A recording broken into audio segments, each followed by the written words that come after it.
Quando falamos em sociedade escravocrata no Brasil, algumas composições elas ilustram a indumentária do processo, né, que eventualmente arrasta a condição da economia e eventuais sistemas sociais impositivos naquele contexto. E um desses elementos é justamente a presença dentro dos modos de produção da fazenda, da casa grande e eventual circunstância de poder, de ilustração, de mando e principalmente nas composições entre favorecidos e desfavorecidos, na engenharia principalmente hierárquica que tinha a composição escravocrata, nos deparamos com alguns elementos que são determinantes, né? E eventualmente a gente passa a ter esses elementos como aspectos sociais de bastante complexidade, como era o caso das senzalas, né? As senzalas elas despontam como estruturas de habitações que era montada em volta da indumentária da fazenda. Essas senzalas elas ficavam perto, né, da grande casa e eventualmente por essa aproximação aos documentos, né, que ilustravam o processo arquitetônico, né, das cartas, dos testamentos e principalmente dos recortes historiográficos, era muito comum o senhor, de certa forma, ter medo de uma eventual fuga de um escravo pautado de alguma condição de fúria, de raiva, de pânico, né, e pudesse colocar em risco a família do senhor fazendeiro. Porém, há algumas ilustrações que mostram, né, que da casa grande dava para ver todas as habitações das senzalas numa espécie de raio de, podemos dizer, num campo de visão de 180 graus. A casa grande ela era protegida, logicamente, por capatazes, por capangas, que eventualmente, né, protegiam o ensejo familiar do fazendeiro. E é aí que a gente, de certa forma, desponta algumas situações de sociabilidade. Geralmente, as senzalas elas tinham algumas relativas diferenças, né? Existiam senzalas que eram mais protegidas em determinadas circunstâncias, justamente para acomodar os escravos mais rebeldes, fujões ou, eventualmente, que tinham mais complexo de eventual inconformismo com aquela circunstância apresentada. Porém, havia, né, lugares, né, nas senzalas que eram cobertos de palha, né, cobertos de madeira simples, com um telhado forrado com algumas folhas de bananeiras e circunstâncias bem simplórias. E as senzalas elas dividiam, né, os espaços entre solteiros e casados. É importante mencionarmos aqui que o escravo, de forma direta, né, ele tinha essa possibilidade de identificar-se na união em situações adversas, né, manter a sua privacidade em decorrência também, logicamente, né, da funcionabilidade do sistema. Pelo respeito que se tinha, eventualmente, mesmo sendo um sistema muito forjado à circunstância dos mandos e desmandos e da crueldade, dos castigos, alguns escravos eventuais tinham o seu complexo familiar dentro da senzala e ali permitia as eventuais intimidades e privacidade, que isso não era uma composição para todo mundo, né? Na sequência a gente vai falar um pouco do papel difícil que era cometido grande parte das mulheres em decorrência dos abusos dos seus senhores, né? Eventuais donos no linguajar comercial impositivo para a época, né?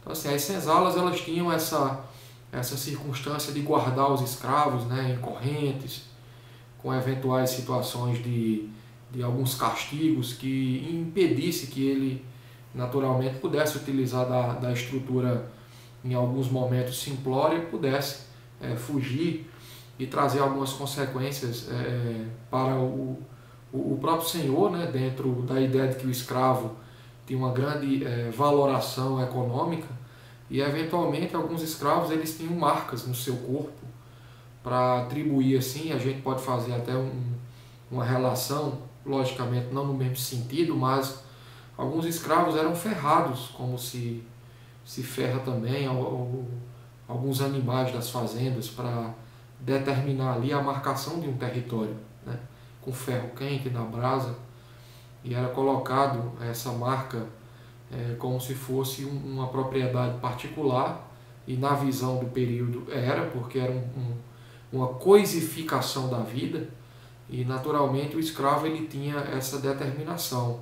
Além dos castigos impositivos, eventualmente ele tinha até mesmo essa sua questão da privacidade, sua identidade, ela ser maculada em decorrência desses sinais, né, dessas cicatrizes expostas para com o coletivo de pessoas na qual ela habitava. Uma questão importante que a gente pode dizer aqui também, que precisa ser mencionada, é que havia situações no mês em que os descansos eram necessários, né? Por isso que era muito comum o calendário ele ter eventuais 250 dias, de trabalho contínuo, né? E alguns feriados, né, eram guardados em decorrência até mesmo da própria presença da Igreja Católica, e eventuais situações também, né, do próprio domingo ser aperfeiçoado para a própria liturgia, e eventuais situações cléricas dentro daquela composição social.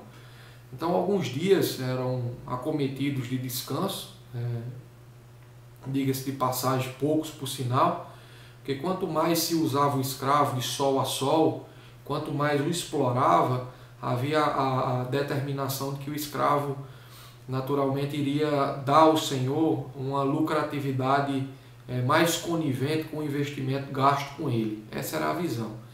Então, o que fazer com alguns escravos que eventualmente vinham nos seus momentos de descanso uma circunstância real para, de certa forma, ter um contato mais próximo? Isso poderia ser uma visão perigosa, porque quando se tinha escravos muito próximos em algumas situações comemorativas, em algumas festividades, como foi mencionado anteriormente, né, existiam alguns escravos que proporcionavam algumas dores de cabeça para os seus capatazes, os seus capitães, em decorrência, um exemplo, quando se tinha o contato com a bebida alcoólica, ou quando de certa forma havia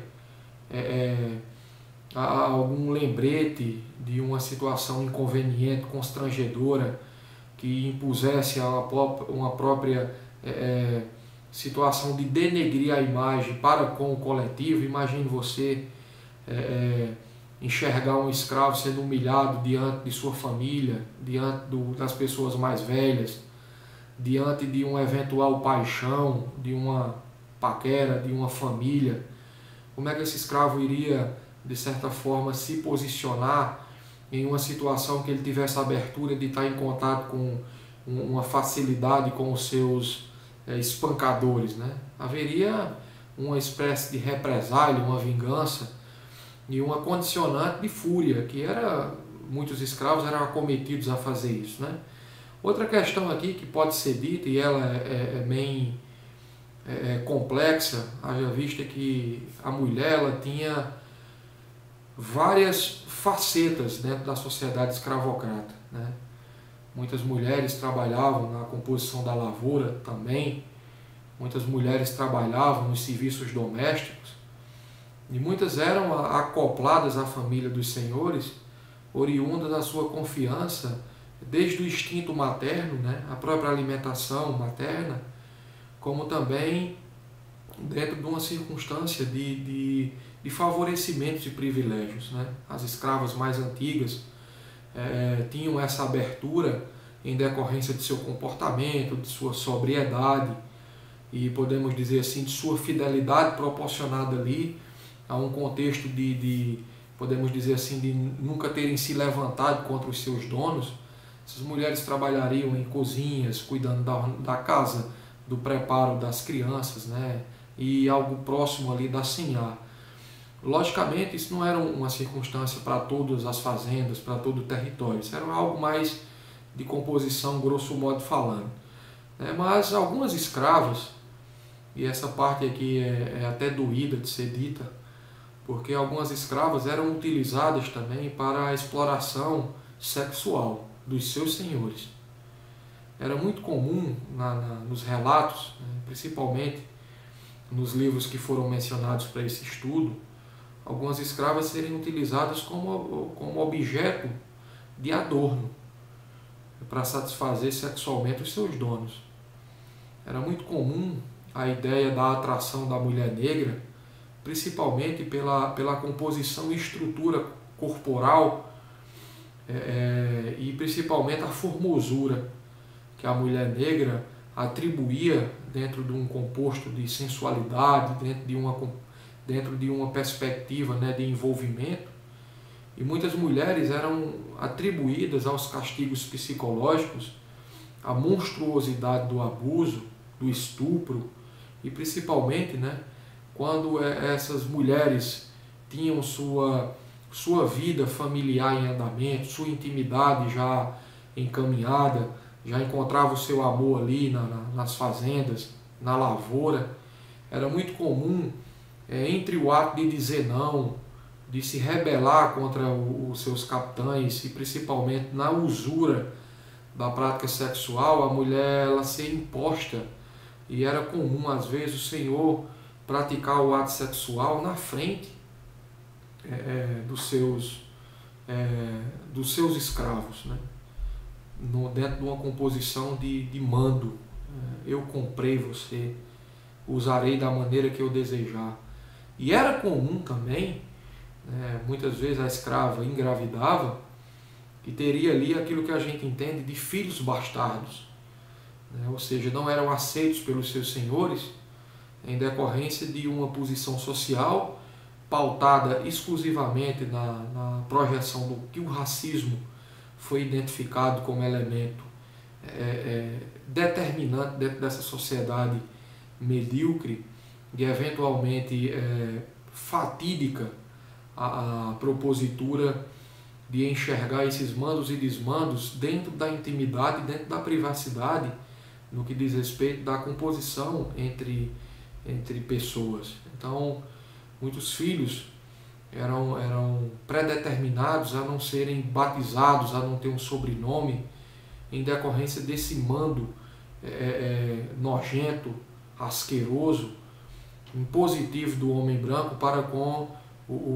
a sua circunstância de usura e dos abusos sexuais dentro de uma plataforma de que a lei não chegara a atingir esses homens, né, esses senhores poderosos que eventualmente tinham ligações diretas com a justiça. Haja vista que isso poderia, né, proporcionar ao Senhor uma espécie de falta de privilégio dentro de uma sociedade dinamizada com tantos homens poderosos. Ter um filho bastardo poderia descredenciá-lo dentro de uma perspectiva até de divisão de heranças, né, numa eventual morte, ou de não reconhecimento pelos outros filhos, por não ser da composição originária entre o Senhor e a Sinhá. Então esse tema é um tema bastante doído, né, e bastante complexo dentro dessa esfera que o uso escravocrata permitira também à mulher essa circunstância abusiva, né, e deplorável.